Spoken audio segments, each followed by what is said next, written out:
Good morning everyone. स्वागत आपका अपने YouTube channel next level classes पर। तो कैसे हो आप सभी? आई होप कि अच्छे ही होंगे। तो चलो देखते हैं कि आज की करंट की क्लास में क्या कुछ खास रहेगा। तो सबसे पहले करेंगे हम कल वाली क्लास का रिवीजन, फिर देखेंगे आज के करंट के क्वेश्चन। ठीक है, अगर आपको इस क्लास की पीडीएफ चाहिए तो वो मिल जाएगी आपको टेलीग्राम ग्रुप पर, और टेलीग्राम ग्रुप का लिंक मिल जाएगा आपको डिस्क्रिप्शन में। ठीक है, तो चलो स्टार्ट करते हैं। तो ये है सबसे पहले कल वाली क्लास का रिवीजन।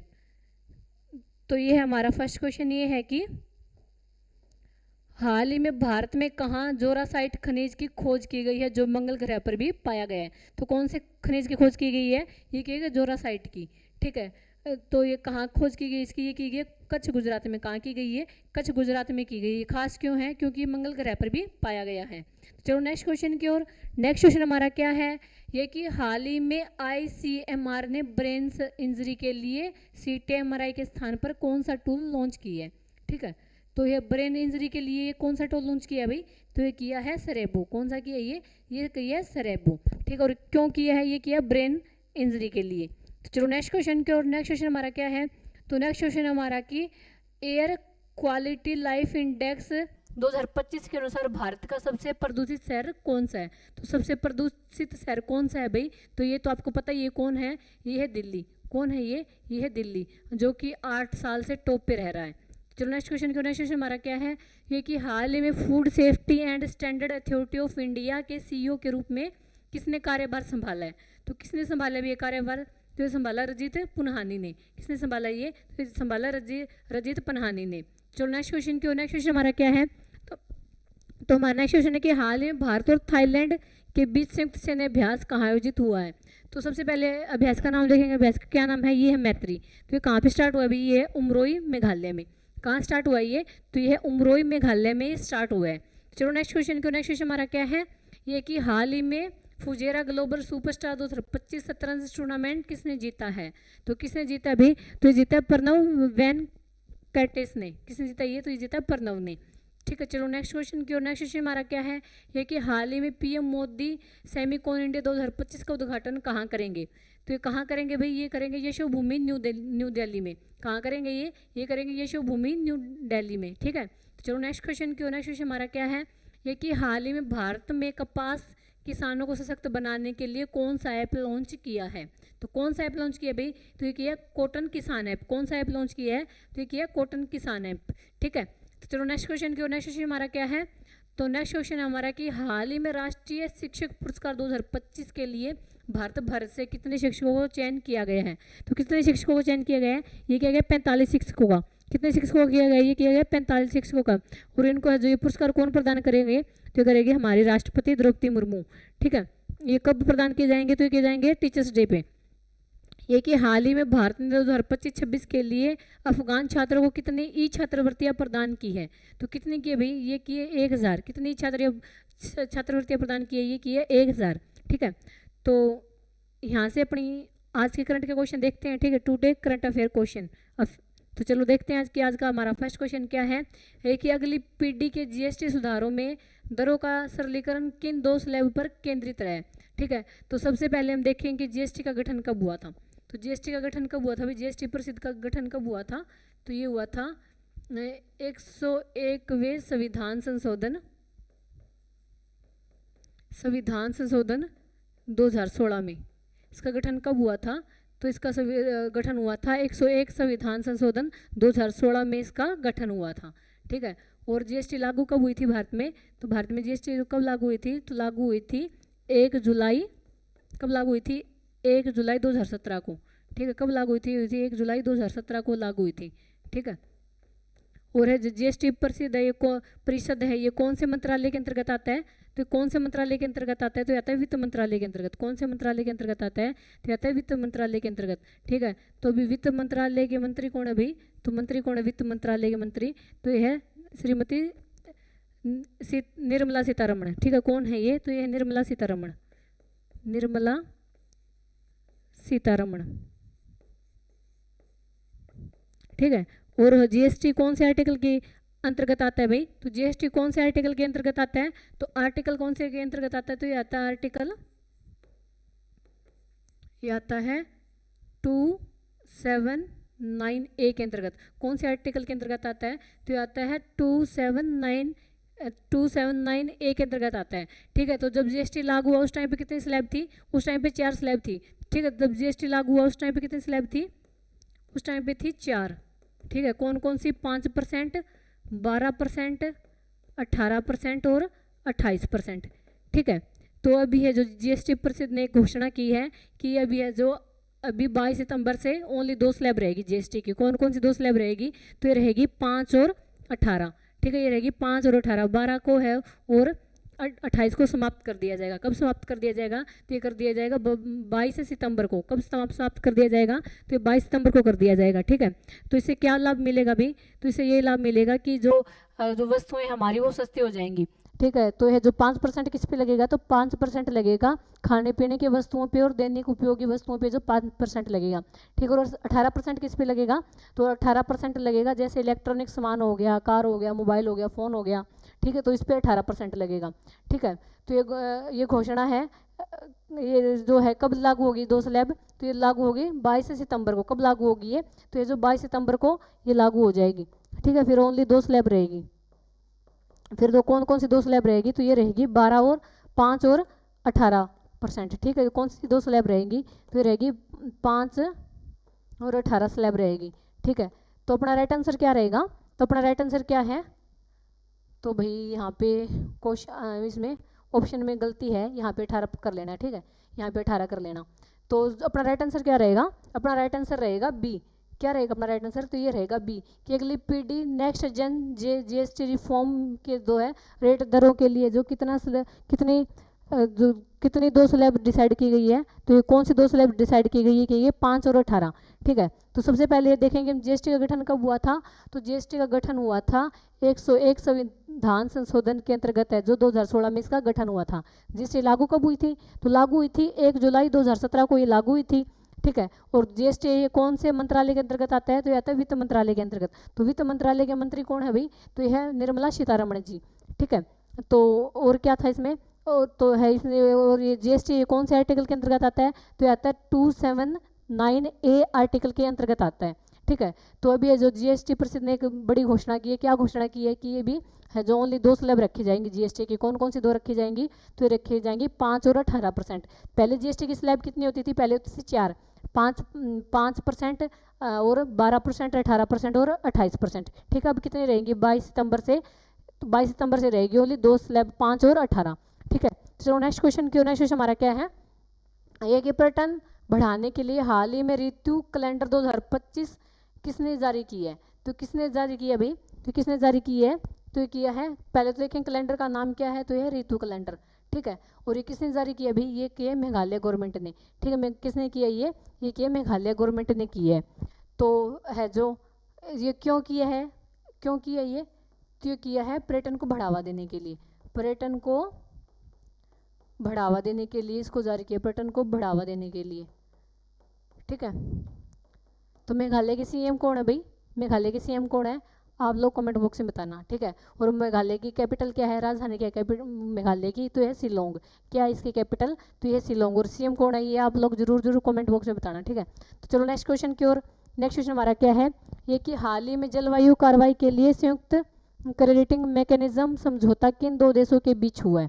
ठीक है, तो कौन से 2 देशों के बीच हुआ है भाई? तो ये है जो पहले देखेंगे समझौते का नाम क्या है? तो यह संयुक्त क्रेडिटिंग मैकेनिज्म समझौता। ठीक है, कौन से 2 देशों के बीच हुआ है ये?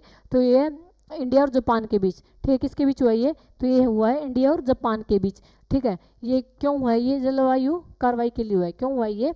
इसका उद्देश्य क्या है? इसका उद्देश्य कि जलवायु कार्रवाई के लिए इसको स्टार्ट किया गया है। ठीक है, तो अपना राइट आंसर क्या रहेगा? अपना राइट आंसर रहेगा बी। क्या है अपना राइट आंसर? तो अपना राइट आंसर है बी। चलो नेक्स्ट क्वेश्चन की ओर। नेक्स्ट क्वेश्चन हमारा क्या है? तो ये हमारा नेक्स्ट क्वेश्चन ये है कि NIRF रैंकिंग 2025 में 7वीं बार जो समग्र रूप से कौन सा संस्थान शीर्ष पर रहा है? ठीक है, तो इसकी फुल फॉर्म क्या है भाई? NIRF की फुल फॉर्म क्या है? इसकी फुल फॉर्म है national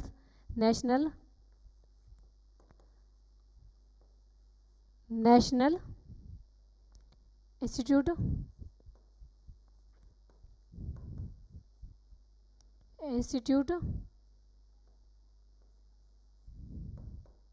ranking reform. Ranking framework, sorry framework, frame mark, ठीक है। तो जो नेशनल, इसकी फुल फॉर्म क्या है, इसकी फुल फॉर्म है national institute ranking frame mark, ठीक है। और ये कौन से मंत्रालय के अंतर्गत आता है, जो NIRF है, ये कौन से मंत्रालय के अंतर्गत आता है, तो ये आता है शिक्षा मंत्रालय के अंतर्गत, ठीक। कौन से मंत्रालय के अंतर्गत आता है, तो ये आता है शिक्षा मंत्रालय के अंतर्गत, ठीक है। तो इसका काम क्या होता है, इसका काम होता है कि गुणवत्ता और काम के आधार पर रैंक डिसाइड करना। इसका काम क्या होता है, इसका काम होता है कि गुणवत्ता और काम के आधार पर रैंक डिसाइड करना, ठीक है। काम के आधार पर जो है रैंक के डिसाइड करना इसका कार्य होता है, ठीक है। तो जो 7वीं बार सबसे टॉप पर कौन सा रहा है भाई, तो 7वीं बार सबसे टॉप पर रहा है Indian institute of technology Madras. कौन रहा है ये, तो ये रहा है इंडियन इंस्टीट्यूट टेक्नोलॉजी ना, Indian institute of technology Madras है जो फर्स्ट नंबर पे रहा है, ठीक है। फर्स्ट पे कौन रहा है, तो ये रहा है इंडियन, ये IIT मद्रास फर्स्ट पे रहा है, ठीक है। और ये कितने अब ये अब की बार है जो 7वीं बार टॉप पे रहा है, ठीक है। 7वीं बार ये फर्स्ट स्थान पे रहा है, 7वीं बार है जो फर्स्ट स्थान पे रहा है, 7वीं बार फर्स्ट स्थान पे रहा है, ठीक है। तो जो है सेकंड स्थान पे कौन रहा है, तो सेकंड स्थान पे रहा है इंडियन इंस्टीट्यूट ऑफ साइंस, ठीक है। ये कौन रहा है, तो ये रहा है सेकंड पे कौन रहा है, तो सेकंड पे रहा है Indian institute of science Bengaluru है जो सेकंड पे रहा है, ठीक है। और थर्ड पे कौन रहा है, थर्ड पे रहा है बॉम्बे, थर्ड पे कौन रहा है, थर्ड पे रहा है बॉम्बे, थर्ड पे कौन रहा है, थर्ड पे रहा है IIT बॉम्बे रहा है, ठीक है। ये जो ओवरऑल रैंक है, ये जो ओवरऑल रैंक डिसाइड की गई है, ठीक है। और ये किसके द्वारा रैंक डिसाइड की गई है, तो ये की गई national institute of ranking framework के द्वारा ये डिसाइड की गई है। और ये कौन से मंत्रालय के अंतर्गत आता है, तो ये आता है शिक्षा मंत्रालय के अंतर्गत, ठीक है। और इसका कार्य क्या है भाई, NIRF का इसका कार्य है कि काम और गुणवत्ता के आधार पर संस्थाओं की रैंक डिसाइड करना, ठीक है। तो अपना राइट आंसर क्या रहेगा, अपना राइट आंसर रहेगा सी। क्या अपना राइट आंसर, तो ये है सी।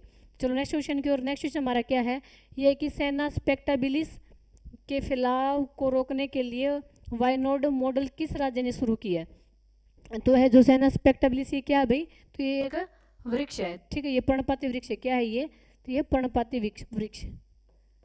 और इसकी जो लंबाई है कितनी, इसकी जो लंबाई है ये है 15 to 20 मीटर इसकी लंबाई है, ठीक है। इसकी जो लेंथ कितनी है, इसकी लेंथ है 15 से 20 मीटर इसकी जो लेंथ है, ठीक है। इसकी उत्पत्ति कहाँ हुई थी भाई इस पौधे की, इसकी जो वृक्ष की उत्पत्ति कहाँ हुई थी, तो इसकी उत्पत्ति हुई थी अमेरिका में। इसकी जो उत्पत्ति है कहाँ पे हुई थी, तो अमेरिका में है जो इसकी उत्पत्ति हुई थी, ठीक है।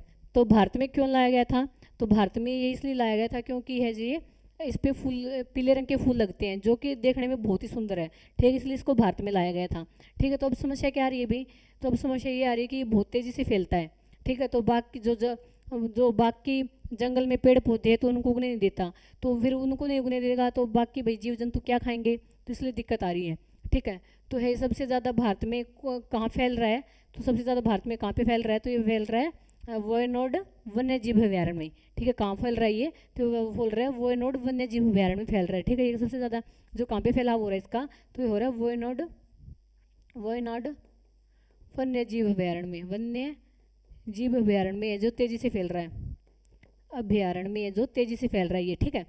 ये वहाँ पे बहुत तेज़ी से फैल रहा है, इसलिए इसका नाम क्या रखा गया है, ये रखा गया है वायनाड मॉडल। वायनाड मॉडल क्यों रखा गया है, क्योंकि वायनाड वन्य जीव अभ्यारण्य में तेज़ी से फैल रहा है। और ये कहाँ पे है ये, तो ये केरल में, कहाँ पे ये, तो ये केरल में, ठीक है। कहाँ पे है ये, केरल में। तो है जो वायनाड मॉडल किस राज्य ने शुरू किया भाई, ठीक है। इसको है जो इसके फैलाव को कम करने के लिए, रोकने के लिए, तो किसने वायनाड मॉडल स्टार्ट किया है, तो किया केरल ने।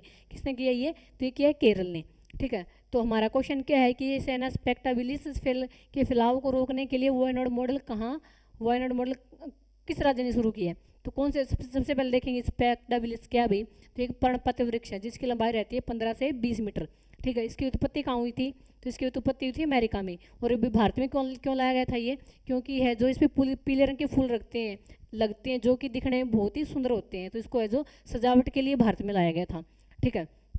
तो अभी क्या समस्या आ रही है, क्योंकि ये बहुत तेज़ी से फैलता है, तो बाकी है जो पेड़ पौधों की प्रजाति है उनको उगने नहीं देता, तो फिर जंगल में जो जीव जंतु है तो वो जो घास फूस नहीं उगेगा तो क्या खाएंगे, तो इसलिए इसको जो रोकने के लिए जो केरल ने वायनाड मॉडल स्टार्ट की है। तो अपना राइट आंसर क्या रहेगा, अपना राइट आंसर रहेगा सी। तो चलो नेक्स्ट क्वेश्चन की ओर। नेक्स्ट क्वेश्चन में हमारा क्या है, तो हमारा नेक्स्ट क्वेश्चन है कि भारत में सेमीकंडक्टर क्षमता बढ़ाने के लिए हाल ही में कौन सी दो कंपनियों ने मेमोरेंडम ऑफ अंडरस्टैंडिंग पर हस्ताक्षर किए हैं। तो किस पे किए हैं भाई, एमओयू पर किसने हस्ताक्षर किए हैं, कौन सी दो कंपनी ने हस्ताक्षर किए हैं भाई, तो यह की है टाटा इलेक्ट्रॉनिक्स और जर्मनी इलेक्ट्रॉनिक्स ने। किसने किया ये टाटा इलेक्ट्रॉनिक्स और जर्मनी मैर्क इलेक्ट्रॉनिक्स ने, सॉरी मैर्क इलेक्ट्रॉनिक्स ने। ठीक है, तो टाटा इलेक्ट्रॉनिक्स है, ये तो भारत की कंपनी है, ये है भारत की कंपनी, ये तो है भारत की कंपनी। ठीक है, और ये है जर्मनी की कंपनी, ये क्या है, ये है जर्मनी की कंपनी। ठीक है, तो इनका उद्देश्य क्या है, इनका उद्देश्य क्या है दोनों का, इनका उद्देश्य है कि भारत में सेमीकंडक्टर क्षमताओं का बढ़ाना। ठीक है, भारत में सेमीकंडक्टर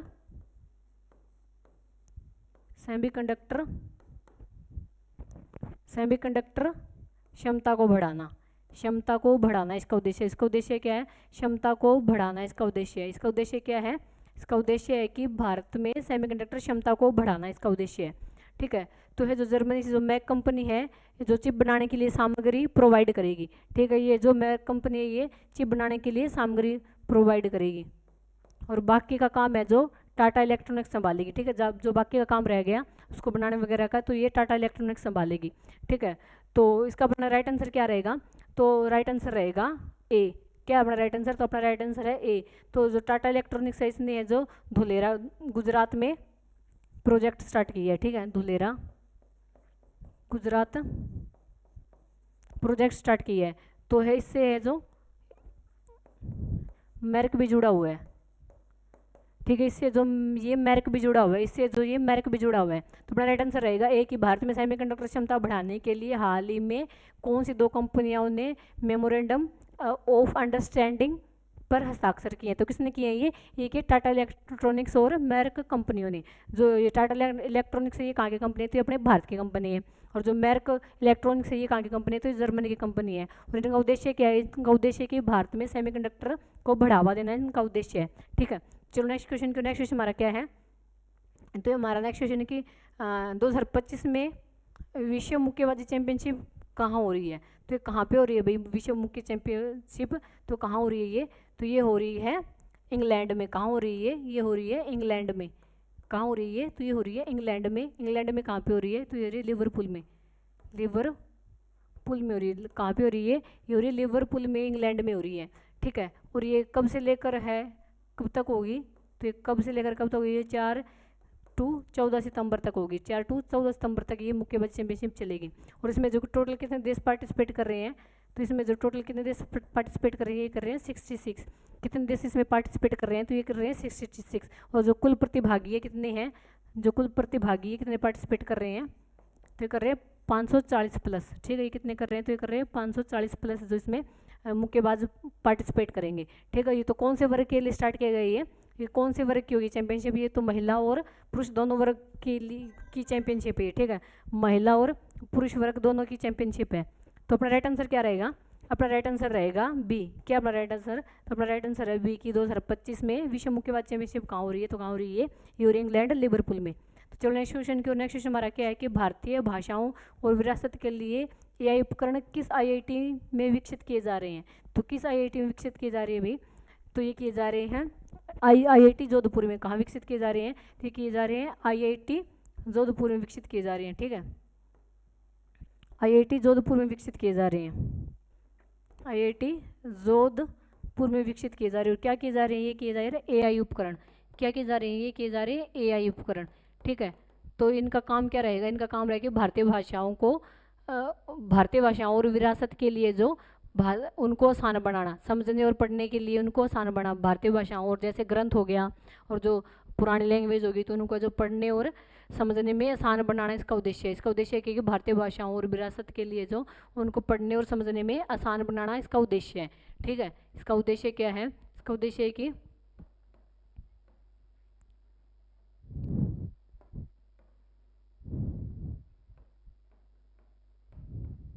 इसका उद्देश्य है कि भारतीय भाषाओं और विरासत को जो उनको पढ़ने और समझने के लिए आसान बनाना इसका उद्देश्य है। तो है जो ये AI उपकरण कहाँ लॉन्च किए जा रहे हैं, तो ये किए जा रहे हैं IIT जोधपुर में। कहाँ लॉन्च किए जा रहे हैं, तो ये किए जा रहे हैं IIT जोधपुर में जो लॉन्च किए जा रहे हैं। तो चलो नेक्स्ट क्वेश्चन को। नेक्स्ट क्वेश्चन हमारा क्या है कि हाल ही में सफाई कर्मचारियों के लिए अन्नपूर्णा योजना कौन से राज्य ने शुरू की है। ठीक है, तो योजना का क्या नाम क्या है भाई, ये अन्नपूर्णा योजना। और ये किसके लिए स्टार्ट की जा रही है, तो कि सफाई कर्मचारियों के लिए। किसके लिए स्टार्ट की जा रही है, ये की जा रही है सफाई कर्मचारियों के लिए। ठीक है, ये की जा रही है सफाई कर्मचारियों के लिए स्टार्ट की जा रही है। ठीक है,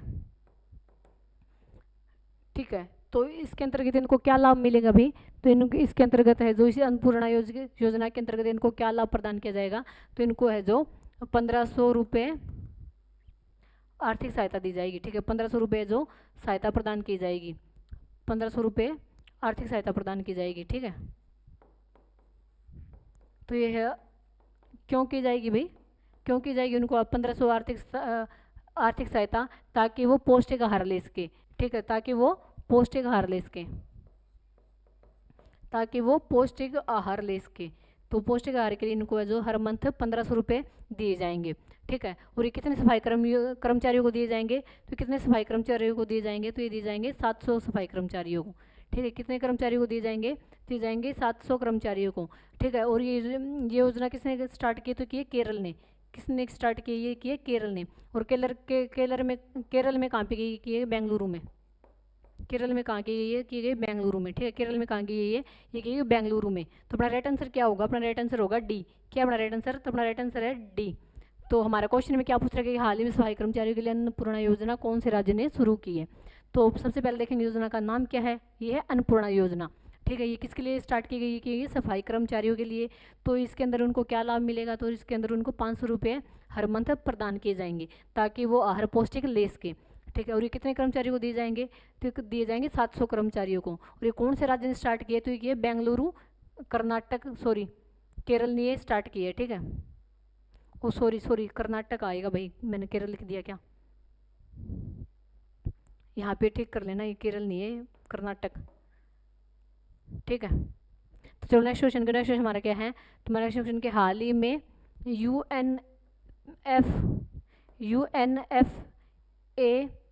इंडिया ने लैंगिक समानता के लिए किसे मानद राजदूत नियुक्त की है। ठीक है, तो UNF की फुल फॉर्म क्या है, ये है यूनाइटेड नेशनल पॉपुलेशन फंड। इसकी फुल फॉर्म क्या है, यूनाइटेड नेशनल पॉपुलेशन, इसकी यूनाइटेड नेशनल पॉपुलेशन फंड इसकी फुल फॉर्म है। ठीक है, तो है जिसको एम्बेसडर किसको नियुक्त किया अभी, राजदूत का मतलब होता है एम्बेसडर। तो एम्बेसडर किसको नियुक्त किया गया है, ये किया गया कृति सनोन को। किसको किया गया, ये किया गया कृति सनोन को किया गया है। ठीक है, और ये है किसके लिए किया गया, तो ये किया गया लैंगिक समानता के लिए। ठीक है, ये किसके लिए किया गया, इनको एम्बेसडर नियुक्त, ये मानद राजदूत नियुक्त किया गया, ये किया गया मानद राजदूत नियुक्त किया गया। किसको किया गया, ये किया गया कृति सनोन को। ठीक है, और किसके लिए किया गया, ये किया गया लैंगिक समानता के लिए, लैंगिक समानता के लिए ये किया गया लैंगिक समानता के लिए। ठीक है, तो ये महिलाओं के अधिकार के लिए आवाज़ उठाएंगी, महिलाओं के जो अधिकार के लिए आवाज़ उठाएंगी। ठीक है, तो हमारा क्वेश्चन क्या है कि हाल ही में United national population fund India ने लैंगिक समानता के लिए किसे मानद राजदूत नियुक्त किया है। तो किसको किया अभी, ये किया कृति सनोन को। ठीक है, और किसके लिए किया, ये किया लैंगिक समानता के लिए। तो ये महिलाओं के लिए जो आवाज़ उठाएंगी, उनके है जो उनके राइट्स के लिए ये आवाज़ उठाएंगी। तो अपना राइट आंसर क्या रहेगा, अपना राइट आंसर रहेगा ए। क्या अपना राइट आंसर, तो अपना राइट आंसर है ए। ठीक है, तो आज के लिए इतना ही दोस्तों। कैसी लगी आपको क्लास, कमेंट बॉक्स में ज़रूर बताना। ठीक है, तो कमेंट बॉक्स में ज़रूर बताना। और अगर आपको इस क्लास की PDF चाहिए तो वो मिल जाएगी आपको टेलीग्राम ग्रुप पर, और टेलीग्राम ग्रुप का लिंक मिल जाएगा आपको डिस्क्रिप्शन में। ठीक है, तो जैसा कि आपको पता है कि अभी 12 से लेकर के 26 सितंबर तक CGL का एग्ज़ाम होना है। तो उसी के लिए हमने भी एक टेस्ट सीरीज स्टार्ट की है, जो डेली होती है इसी चैनल पे शाम 8 बजे। तो उसमें जो जैसे कि आपको पता है कि पहले जो एग्ज़ाम कंडक्ट करवाता था ये टीचर्स करवाता था, तो अभी कौन करवा रहा है, तो अभी करवा रहा है एडुकेटी। तो उसी एडुकेटी पैटर्न पर हमने ये सीरीज स्टार्ट की है, तो आप भी ज़रूर अटेंड करना, इससे आपको एग्ज़ाम में काफ़ी हेल्प मिलेगी। इसमें हम डेली सब्जेक्ट वाइज क्वेश्चन करते हैं, जैसे 2 दिन किए थे हमने हिस्ट्री के, अभी चल रही है पॉलिटी, फिर उसके बाद देखेंगे इकोनॉमिक्स, फिर देखेंगे ज्योग्राफी। ठीक है, तो आज के लिए इतना ही। Okay bye, thank you. अपना रिव्यू ज़रूर देना कमेंट बॉक्स में आपको क्लास कैसी लगी।